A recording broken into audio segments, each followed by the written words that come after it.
Here we go. Yeah, it is coming. So this is one of those big curveballs that I don't think anybody saw.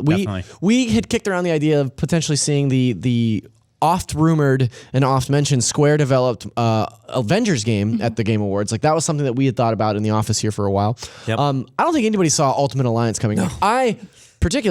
I love Ultimate Alliance 1 and 2.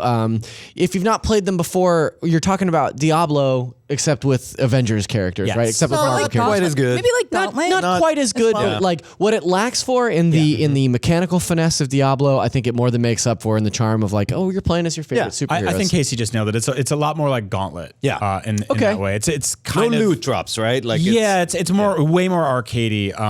But I love this game. It's a really fun like local multiplayer game, and it's perfect for Switch. And I don't think any of us expected to see exclusively on Switch. Yeah. So also, because it's always been developer. Yeah. What the heck? So it's previously multi-platform. Yeah.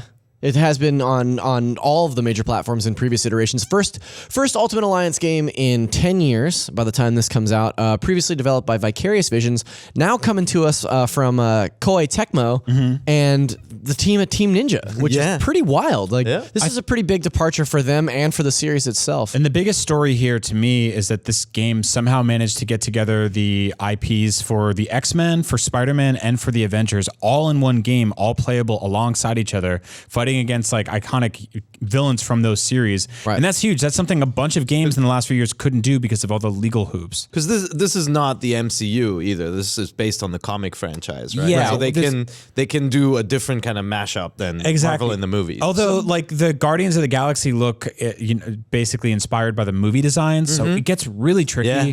The way all of that communicates is incredibly frustrating. But like, I don't know, maybe we'll see Venom in there too. Like, I don't know which characters Spider-Man will bring with him, which X-Men we'll see. Like, there's a lot of crossover potential there. Sure. Yep. Allow me to read from this press release blurb.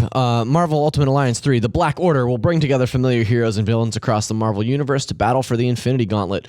This unprecedented team of characters must use their unique superpowers, blah, blah, blah. So you're talking about a Black Order game. It seems similar, thematically at least, to the Avengers Infinity War and what we assume to be the storyline for Endgame, right? Like this quest for the Endgame, this battle against the Black Order, which is this sort of four horsemen type group. I think it's a really interesting premise, and I'm mostly just excited to have this kind of thing come to Switch. I just want a commercial where Thanos goes, and it's exclusively on Nintendo.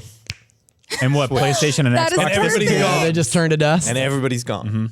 Very good, Pear. That was very good. No, I think these are the kind of third-party exclusives that we haven't seen in Nintendo in previous generations, right? It's important for the Switch to have a game like this, especially one so closely tied to one of the biggest franchises on the planet. Second only to maybe like Star Wars in terms of cross-medium popularity. Not a ton of superhero games going on right now, and so this is like a huge feather in the Switch's cap to have exclusively in 2019. So I say kudos to you, Spider-Man. Way to go. You really showed up for us there on the Switch. Here we go. And that was just a little bit of our whole show over here at NVC. If you'd like, check us out every Thursday at 3 p.m. Pacific time on nvc.ign.com, a full 24 hours before we'll show up on YouTube. Thanks for watching. We'll catch you next week.